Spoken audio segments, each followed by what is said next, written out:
Hi, I am Srihari.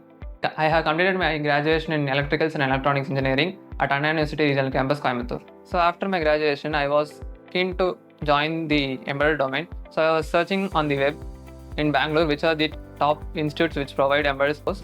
So I chose Emertxe as they give good placements and good coaching here.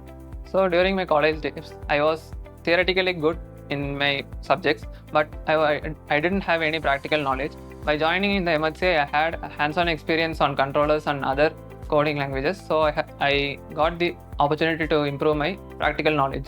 So the mentors here in the Emertxe helped me a lot.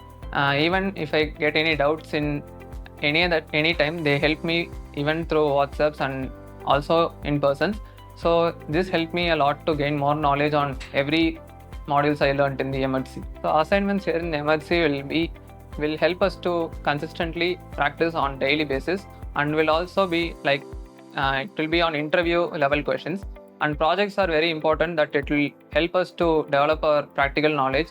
Whatever we learn theoretically will be implemented only through projects here. So there are main modules that are Linux internals, C, C++, data structures and microcontrollers. These are the base for the embedded systems. By completing each projects in all of the modules, I have developed a strong knowledge in embedded system. So I have completed 8 projects which helped me to learn the concept very deeply. During the interview times, it helped me to deliver the concept very usefully and fluently. So after a good theoretical knowledge, which helped me to improve my practical knowledge, and also learning many new things like Linux internals and hands-on experience on microcontrollers, which helped me a lot for this career.